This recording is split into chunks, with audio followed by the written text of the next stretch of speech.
오늘 말씀 제목 함께 따라하겠습니다. 일상의 예배자에서 선교적 일상으로.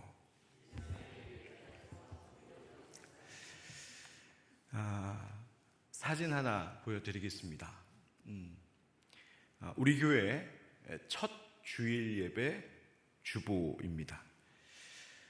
창립 예배는 2015년 1월 25일에 드렸지만 그보다 2주 전인 2015년 1월 11일부터 개척에 동참하기 시작한 몇 분의 성도님들과 이미 예배가 시작되었습니다. 그런데 그때 주보를 가만히 보면 뭔가 하나 허전한 것이 있습니다. 우리 교회 이름이 없습니다. 아직 우리 교회 이름이 지어지기도 전에 교회 예배가 시작이 됐습니다. 그래서 거룩한 빛광성교회 창립 18주년 기념 개척교회 그리고 첫 주보가 나오기 시작했습니다. 우리 교회 이름은 언제 생긴 걸까? 개척에 동참한 분들과 우리 교회를 개척한 당시에 거룩한 빛광성교회 성도들이 함께 뜻을 모아 지은 이름입니다. 공모에 나온 여러 이름들 중에 하늘빛 광성이라고 하는 이름으로 정해지게 되었고, 그 이름이 정해졌을 때 우리 모두가 함께 기뻐했던 것이 기억이 납니다. 저도 이 이름을 처음 보고 감사하고 기뻤습니다만, 개척교회에 사역을 시작해야 되는 목사는 그때부터 고민이 시작됐습니다. 이름이라고 하는 것은 그냥 이름이 아니기 때문입니다. 이름값을 해야 하기 때문입니다. 유명하고 영향력 있는 공인이라면 그 이름값을 해야 하는 것처럼, 그리스도인이 그리스도인이라는 이름값을 해야 하는 것처럼, 이제 하늘빛 광성교회는 하나님 주신 하늘빛이라고 하는 이름값을 해야 하는데 과연 그것이 무엇일까? 저는 그때부터 고민이 참 깊어졌습니다. 다시 말해 우리 교회의 아이덴티티, 정체성, 우리 교회의 사명에 대한 고민이 시작되었습니다.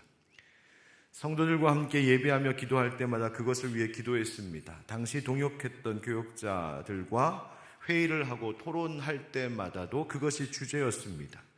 개인적으로 말씀을 묵상하고 기도할 때도 하나님께 늘 묻는 것이 이것이었습니다. 하나님, 하늘빛 광성교회는 어떤 교회이어야 합니까?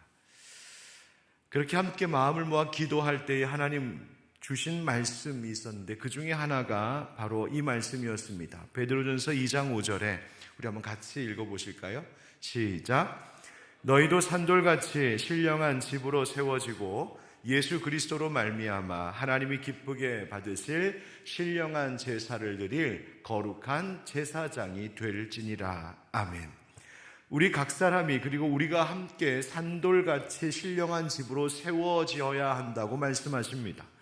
산돌 뭘까? 살아있는 돌이죠. 바로 예수 그리스도를 말하는 것입니다. 사람에게는 건축자의 버린 돌과 같이 버려졌으나 하나님께 택함 받아 존귀한 모퉁이 돌로 쓰임 받으셨던 보배로우신 예수님, 바로 그래서 그분이 산돌, 살아있는 돌인데 우리도 그렇게 돼야 한다고 말씀하시는 겁니다. 예수님처럼 돼야 된다고요. 그리고 우리 모두가 하나님께 기쁘게 받으실 신령한 제사를 드리는 거룩한 제사장이 되라고 또 말씀하십니다. 이 말은 구약시대의 제사장들처럼 우리가 어디 가서 양 잡고 향을 올리며 매일 율법이 정한 제사의 법대로 제사 드리라는 것이 아니죠. 거룩한 제사장 되라고 하신 말씀은 우리의 모든 일상의 생활이 무엇을 하든지 하나님께서 기뻐 받으실 향기로운 제사와 같아야 된다고 말씀하신 것입니다. 바로 우리의 일상 그 자체가 하나님께 드려지는 거룩한 예배, 향기로운 제물 되어야 한다고 말씀하신 겁니다.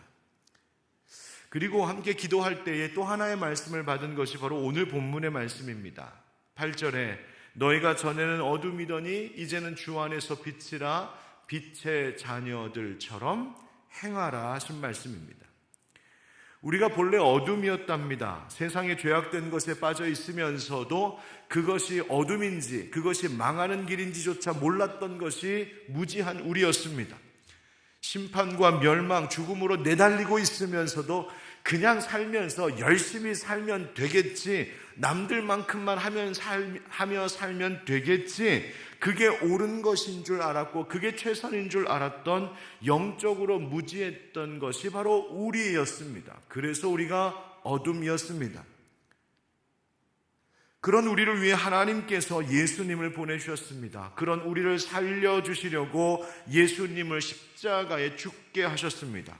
그런 우리에게 하나님의 자녀되는 권세를 주시려고 십자가 지신 예수님, 믿는 믿음 주셨습니다.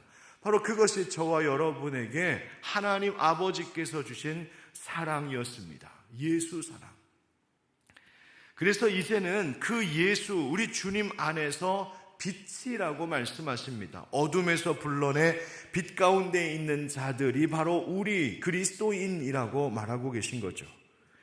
그러니 말씀하시는 겁니다. 사랑하는 나의 자녀들아, 나의 전부를 내어주고 구원한 너희들아, 이제는 너희가 어둠의 자식이 아니다, 죄와 사망의 자식이 아니다, 그 죄의 종노릇할 자들이 아니다. 너희는 이제 빛의 자녀 되었으니 빛의 자녀들처럼 행하라고 말씀하십니다. 이 말씀들을 묵상하면서 다시 깨달았습니다. 그렇지, 그리스도인 교회의 정체성이 뭔가, 바로 우리에게 하늘빛이라고 하는 이름을 주신 하나님의 그 의도가 무엇인가, 어떤 교회, 어떤 사람들이 되라는 것일까? 그래, 빛의 자녀들이라는 것이다. 빛의 자녀들처럼 살라고, 우리의 모든 일상생활 속에서 예수라고 하는 빛을 바라는 빛으로 존재하라고 하나님 우리에게 말씀하심을 깨달았습니다. 여러분, 빛은 어둠을 밝힙니다. 빛은 추위를 물리치고 따스함을 가져다 줍니다. 빛은 다른 사람들이 따라올 수 있도록 길을 내어줍니다. 바로 그런 사람 되라, 그런 교회 되라 하신 것이죠. 그리고 앞서 말씀드렸던 베드로전서 2장 5절 그 다음에도 이렇게 말씀하십니다. 그러나 너희는 택하신 족속이요 왕같은 제사장들이요 거룩한 나라요 그의 소유가 된 백성이니 이는 너희를 어두운 데서 불러내어 그의 기이한 빛에 들어가게 하신 이의 아름다운 덕을 선포하게 하려 하심이라. 아멘.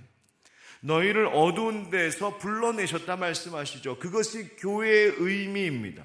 불러냄을 받은 사람들, 어둠 속에서 죽는 길을 가면서도 죽는 줄 몰랐던 사람들, 이렇게 살면 되겠지 싶었던 그 길을 내달리며 살았던 우리들, 세상에서 죄 앞에서 꼼짝없이 무력하기만 했던 우리들, 죄의 유혹에 너무나도 쉽게 넘어질 수밖에 없었던 우리들, 그렇게 어둠 가운데 살고 있었던 우리들을 그 어둠에서 불러내어서 빛 가운데 들어가게 한 그 은혜를 입은 사람들의 모임, 바로 그것이 교회입니다.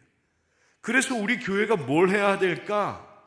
그래서 우리가 살아가는 모든 일상의 생활 속에서 빛된 자, 빛의 자녀들로 살아가야 되겠구나. 그래, 우리의 일상이 다시 되살아나야겠다. 그래서 우리 교회가 지난 10년 동안 줄기차게 외쳐왔던 말이 바로 일상 속의 예배자였습니다. 교회 안에서만 주일 예배 시간에만 예배자였다가 일상으로 돌아가면 또다시 자연인으로, 세속인으로 돌아가는 것이 아니라 세상의 일상에 돌아가서도 여전히 하나님을 예배하는 자로 사는 사람들, 그것이 우리 하늘빛 광성교회 성도들이었으면 좋겠다, 그 마음 주셨습니다. 여러분, 생각해보면 우리는 언제나 예배자입니다. 문제는 무엇을 예배하는가에 달려 있습니다. 예배는 숭배하고 사모하고 사랑하고 예배 대상에게 다스림을 받는 것이 바로 예배인데, 문제는 교회 안에서 예배의 대상과 일상으로 돌아가서의 예배의 대상이 달라지는 것에 있습니다. 교회 안에서는 하나님 아버지를 예배의 대상으로 삼았다가 일상 속으로 가서는 세상의 즐거움을 예배의 대상으로 삼습니다. 세상의 재물을 예배합니다. 세상의 인기와 명예를, 세상의 성공을, 세상 사람을, 그리고 나 자신을 예배의 대상으로 삼고 삽니다. 여러분, 그것이 바로 우상숭배고 죄이지요. 그래서 우리는 이것부터 바로잡고 새롭게 하자 했습니다. 일상 속에서 하나님이 기뻐 받으실 향기로운 제사와 같이 우리의 삶의 존재 자체가 내가 무엇을 하든 누구와 있든 아니면 홀로 있을 때에도 바로 거기서 여호와 하나님을 경배하는 예배자로 사는 것, 내가 가정에서 살림을 하든 내가 직장에서 땀 흘려 일을 하든 학생들은 학교에서 공부를 하고 각자에게 주어진 세상에서의 여러 가지 그 일들을 감당하는 그 자체도 그냥 일하는 것이 아니라 그것이 하나님께서 받으실 만한 향기로운 제물 되었으면 좋겠다. 바로 그것이 우리의 목적이었고 그것이 우리의 정체성이었습니다. 그리고 이 일은 앞으로도 계속되어야 할 줄 믿습니다. 이제 새로운 10년을 앞두고 있는 우리에게 주님 다시 말씀하십니다. 빛의 자녀들처럼 행하라고 말이죠. 그리고 이어서 9절에 뭐라고 말씀하시는지 보십시다. 우리 9절 한번 같이 읽어볼까요? 시작. 빛의 열매는 모든 착함과 의로움과 진실함에 있느니라. 아멘. 여러분, 빛에는 열매가 있다고 하십니다. 빛에는 열매가 있다. 그 열매를 통해 그가 빛의 자녀인지 알 수 있다는 것이죠. 그 열매가 뭐라고 합니까? 한번 따라합시다. 모든 착함과 의로움과 진실함. 이것이 빛의 열매랍니다. 이것을 달리 번역하면 모든 선함과 정의와 진리라고 말할 수 있습니다. 여러분, 빛의 자녀들에게는 그 열매가 분명히 있는데 그 열매 이 세 가지 각각 무엇일까? 이 착함, 바로 선함이라고 하는 것은 그저 타고난 성격이나 성품을 가지고 얘기하는 것 아닙니다. 저 사람 참 착해. 저 사람은 선천적으로 참 착한 마음 가지고 태어났어. 그럼 그 얘기하는 것 아니라 여기서의 착함, 선함이란 그보다는 생활 가운데에서 의지적으로 착한 일, 선한 일, 좋은 일, 하나님 보시기에 선하고 옳다 하는 그 일을 내가 의도적으로 행하는 것을 뜻합니다. 두 번째로 의로움, 그 정의로움이란 뭘까? 여러분, 이것은 하나님과의 올바른 관계를 두고 하는 말입니다. 예수 믿는 믿음으로 우리를 의롭게 하셨다 하죠. 그것이 바로 칭의의 은총 아닙니까? 하나님은 우리를 의롭게 하셨다, 의인되게 하셨다. 그 은혜를 받은 우리들이기에 이 땅에 살아가는 동안에도 하나님께서 원하시는 모습대로 사는 것입니다. 하나님의 법과 하나님의 가치를 나의 모든 일상생활의 기준으로 삼고 살아가는 겁니다. 내가 어떻게 해야 되지? 알지 못할 때에 하나님께서 뭐라고 말씀하시는지 물으며 그대로 사는 겁니다.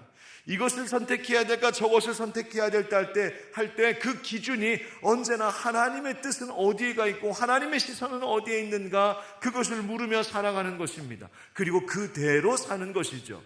그렇게 하나님과의 올바른 관계 가운데 늘 살아가는 것을 오늘 성경은 의로움이라고 말하고 있고, 그것이 바로 빛의 자녀들이 맺어야 할 열매라고 하시는 겁니다. 그리고 세 번째 열매, 바로 진실함, 바로 진리입니다. 예수님께서 가르쳐 주신 그 진리의 말씀, 예수님이 곧 진리라고 말씀하셨는데 그분이 보여주신 그 삶의 모습, 그것을 따르는 그 믿음의 순전함과 그와 같은 삶의 태도를 가리키는 것이죠. 내가 살아가는 삶의 모습을 통하여 예수님이 가르쳐 주시고 보여주신 그 진리가 무엇인지 드러내는 삶을 이야기하는 겁니다. 그러고 보면 이 빛의 열매라고 하는 것은 마치 갈라디아서 5장에 나오는 성령의 9가지 열매를 또 다른 방식으로 우리에게 설명해 주고 있는 것과 같습니다. 빛의 자녀들은 일상을 이렇게 살아가야 된다고 말하는 것이죠. 빛과 같이 주위의 사람들을 밝혀주고 따뜻하게 해주고 길을 안내해 주는 것, 그것이 바로 빛의 자녀들이 행할 것이요 빛의 자녀들이 맺어야 할 열매라고 말씀하십니다. 그래서 이 빛의 자녀로 살아간다는 것은 그저 빛으로 존재하는 것과 동시에 그 빛의 영향력을 주고 있는 사람들, 이 세상을 염두하며 살아가는 사람들입니다. 이 말씀에 따라 우리는 다음 10년을 이러한 기치를 가지고 시작하려고 합니다. 한번 따라 하실까요? 일상의 예배자에서 선교적 일상으로. 바로 오늘 말씀 제목입니다. 선교적 일상으로 살아가는 삶을 이제 우리 교회, 우리 각 성도들의 사명으로 삼고자 합니다. 여러분, 선교라고 하는 것이 무엇일까요? 선교는 해외에 나가서 먼 오지에 가서 복음 전하고 교회 세우는 것, 그것만 선교는 아닙니다.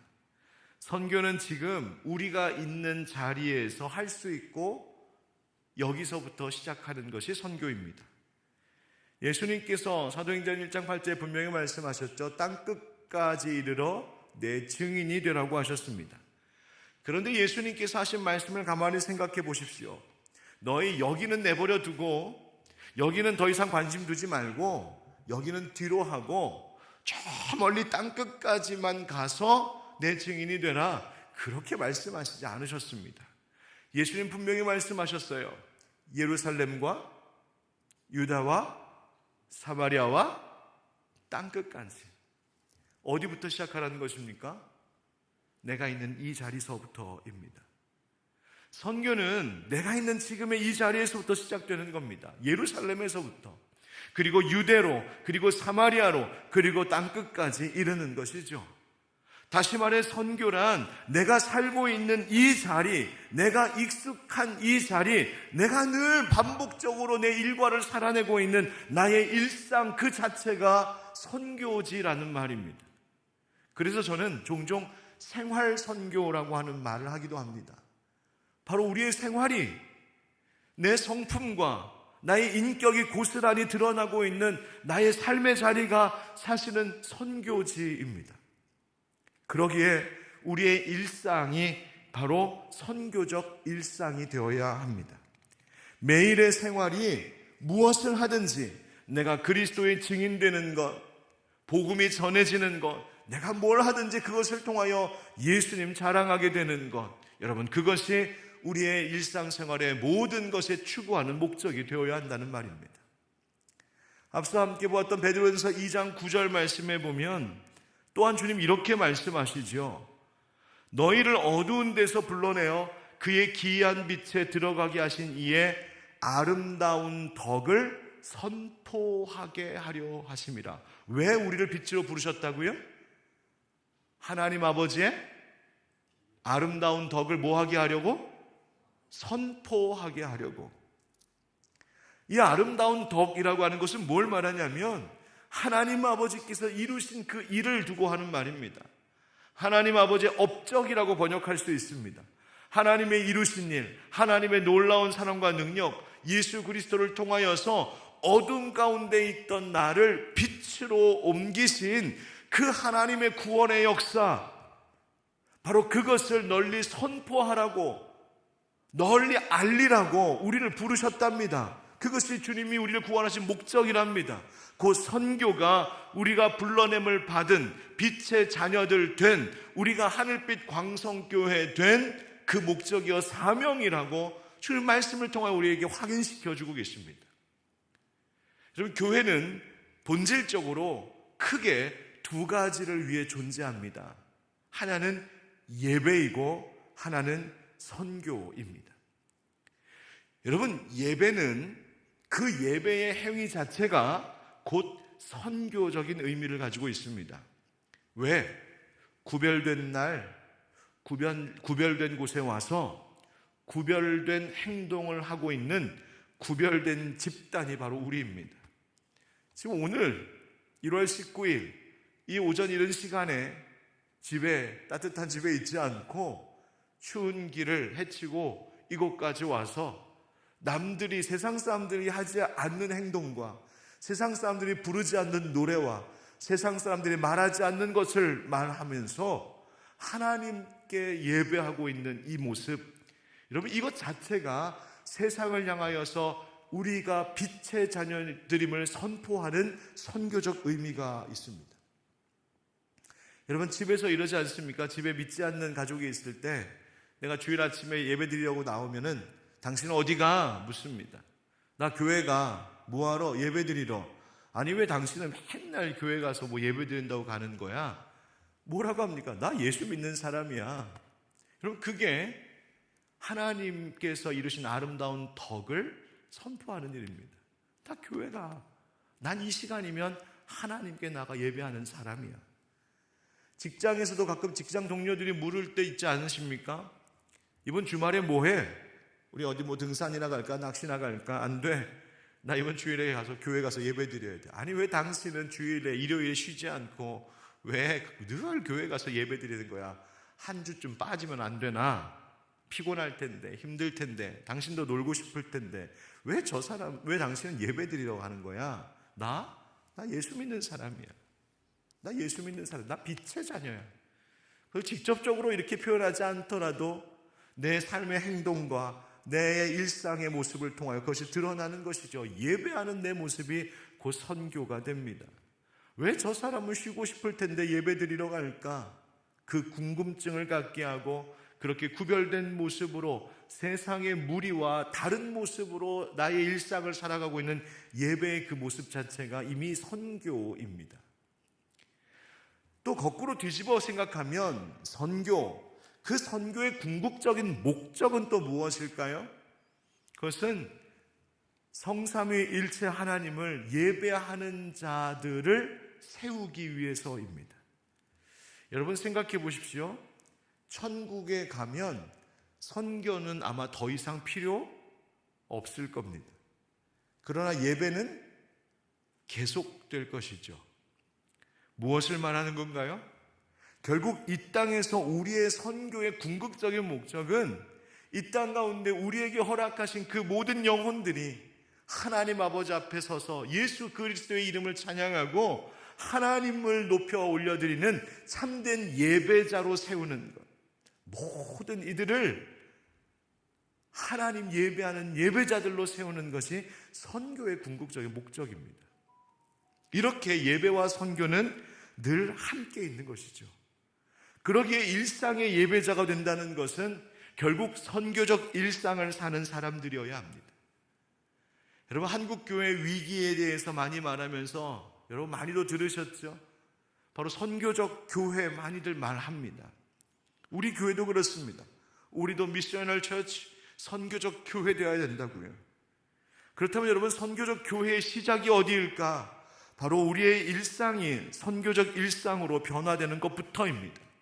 세속적인 일상, 세상의 것만 바라고 세상의 것에 매몰되어 있는 일상, 그저 세상 사람들이 다 이렇게 살고 이것 위하여 사니까 나도 그거 쫓아가며 산다, 그런 일상이 아니라 내가 무엇을 하든 모든 일을 하든 모든 일을 할 때에 내가 하는 그 일들을 통하여 예수가 드러나고 주님의 증인되기 위해 살아가는 생활 방식의 변화가 필요합니다. 여러분 그렇다면 어떻게 선교적 일상을 살아갈 수 있을까요? 몇 가지를 권면의 말씀으로 드리려고 합니다. 한번 첫 번째 한번 따라 하실까요? 내가 그리스도인임을 어디서나 밝혀야 합니다.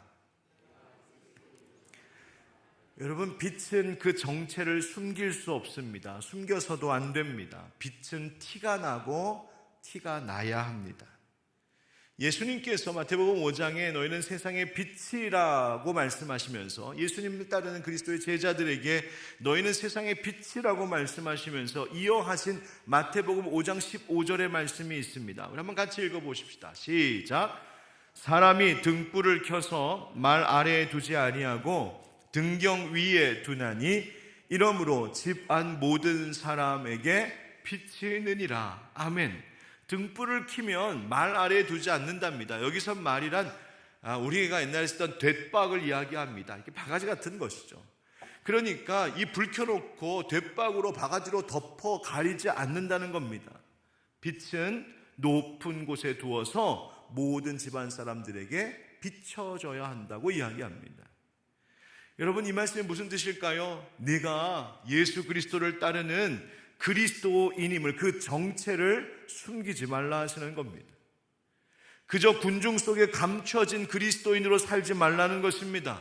누구를 만나든 내가 거기서 누구인지를 밝힐 수 있어야 합니다.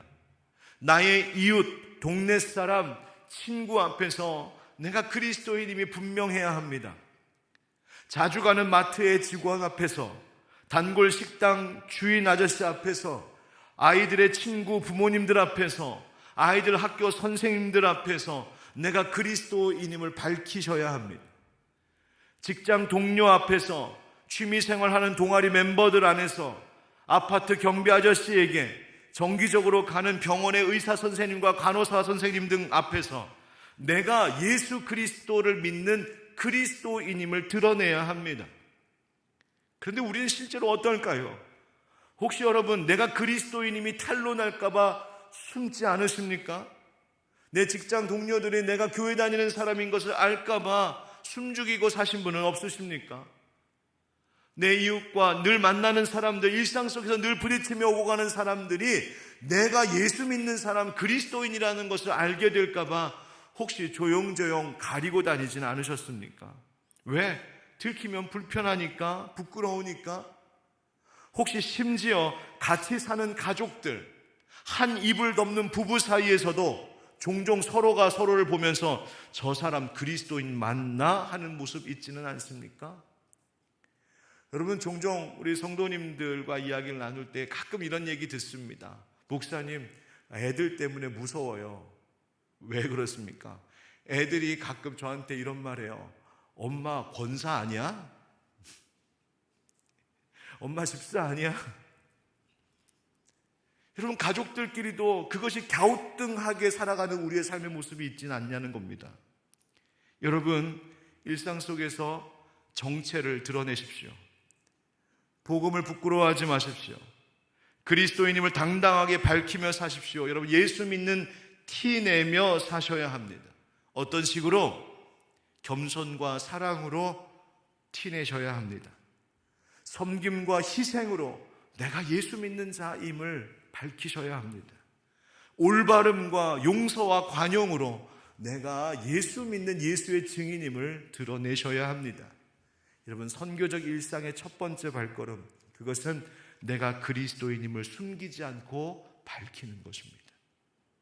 두 번째로 함께 같이 읽어보실까요? 두 번째, 시작. 나의 모든 언행과 태도가 주위에 영향을 준다는 점을 잊지 말아야 합니다. 여러분, 빛은 존재만으로도 주변에 영향을 줍니다. 그리스도인의 일상생활도 영향력이 있다는 것을 알아야 합니다. 말 한마디, 행동 하나하나가 그렇습니다. 그러므로 우리는 주의를 신경 써야 합니다. 눈치 보며 살라는 말이 아닙니다. 아니, 사실은 눈치 보며 살라는 말입니다. 여러분, 그리스도인이 너무 눈치 보지 않고 살 때가 있습니다. 나에게도 자유가 있는데 내가 하고 싶은 대로 살면 되지. 주변 눈치 보지 않고 살 때가 있지는 않으셨습니까? 여러분, 그리스도인이라면 내 멋대로 아나무인으로 눈치 없이 살아가는 어리석은 태도를 버려야 합니다. 하나님 나에게 자유 주셨지만 다른 사람을 위하여 나의 자유를 내려놓을 수 있어야 합니다. 나의 하고 싶은 말과 행동을 자제하고 절제할 줄 알아야 됩니다. 말 한마디라도 차갑고 공격하고 상처를 주고 독을 품은 음흉한 말이 아니라 말 한마디라도 따뜻하고 진실되고 보호해주고 상처를 보듬어주고 다른 사람의 마음까지 깨끗하고 즐겁게 해줄 수 있는 그 말이 필요합니다. 여러분, 여러분들의 쓰는 단어, 내가 자주 쓰는 단어와 표현들이 무엇인지를 생각해 보셔야 됩니다. 나의 말하는 스타일, 말투 중요합니다. 내가 말할 때마다 혹시 주변 사람들이 저 사람 나랑 싸우자고 달려드나? 라고 하는 반응을 느끼신 적은 없습니까? 내가 말할 때마다 주변 사람들이 저 사람은 왜 이렇게 늘 불평과 원망이 많아? 라는 반응을 느껴보신 적은 없으십니까? 내가 말할 때마다 저 사람은 참 염려와 근심 걱정이 많네, 이런 그런 반응을 혹시 느껴보신 적은 없으십니까? 여러분, 아닙니다. 우리가 같은 말을 하더라도 그리스도인답게 말할 수 있어야 됩니다. 예수님처럼 말하는 거 필요합니다. 권위적이기보다는 종처럼 낮은 자세로, 강압적이기보다는 부드럽고 관대한 말과 행동이 필요합니다. 여러분, 눈치 좀 보고 삽시다. 하나님 눈치 보고 주변 사람들 눈치 보면서. 그래서 과연 저 사람들이 나를 어떻게 바라볼까? 내가 그리스도인임이 저들에게 좋은 영향력을 미치고 있는가? 우리를 돌아볼 수 있어야 됩니다. 섬김과 희생의 태도가 바로 나를 그리스도인으로 알게 한다는 사실을 기억하고 우리의 모든 일상이 예수 믿는 자의 티가 날 수 있는 그런 우리의 일상이 되길 주의 이름으로 축복합니다. 세 번째 함께 따라 읽어봅시다. 같이 읽어봅시다. 시작. 무엇을 하든지 그리스도의 증인이 되는 목적을 위해 해야 합니다.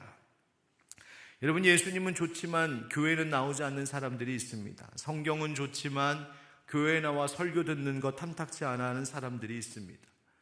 여전히 스스로 그리스도인이라고 생각은 하지만 교회는 싫다며 교회 밖으로 뛰쳐나간 사람들이 있습니다. 여러분, 이런 사람들에 대한 이야기를 다룬 처칠리스라고 하는 책이 하나 있는데 그 책에 보면 교회에 소속되지 않은, 처칠리스라고 하는 말 표현하자면 교회를 다니지 않는, 교회를 필요 없다고 생각하는 그런 이야기죠. 그런 사람들의 이야기가 들어 있습니다. 그 책 안에 흥미로운 어떤 조사 결과가 하나 있는데요, 교회 안의 사람들과 교회 밖의 사람들을 비교해 봤습니다. 즉, 교회를 다니며 교회 생활을 하는 사람들과 교회 밖으로 나가 교회를 이제는 다니지 않는 사람들의 생활을 조사해 봤습니다. 한 주간을 사는 생활의 내용이 어떤 차이가 있는지 말입니다. 그것을 표로 보니까 이렇게 되어 있더군요. 표로 보면 이런 활동들 합니다. 중고 물품 및 자재 재활용하는 것, 환경에 긍정적인 영향을 끼치기 위해 생활 방식 바꾸는 것, 특정 윤리 문제나 상황에 대하여 서로 대화하고 토론하는 것, 공개적인 불경스러운 발언을 하는 것, 노골적인 성인물에 의도적으로 접근하는 것, 자신과 다른 신앙을 가진 사람과 신앙에 대해 토론하는 것, 또 복권을 구입하거나 도박하는 것, 만취에 해당할 정도로 음주하는 것, 자리에 없는 사람에 대해 사실무근인 이야기하는, 뒷담화하는 것, 특정 제품이나 브랜드에 대한 항의포쇼 불매운동하는 것, 배우자가 아닌 사람과 친밀한 육체적 관계 및 성관계하는 음란, 간음, 상처를 주었거나 기분을 상하게 한 사람에게 보복행위하는 것, 사실이 아님을 알면서도 타인에게 말하는 거짓 증언하는 것, 다른 사람의 물건을 훔치는 것 등등, 이런 활동을 교회 밖 사람들과 교회 안 사람들이 얼마나 하는가를 비교해 봤더니 몇 가지 매우 불법적이거나 매우 악한 것 외에는 대부분의 일들이 별 차이 없이 똑같이 생활하고 활동하고 있다는 것입니다.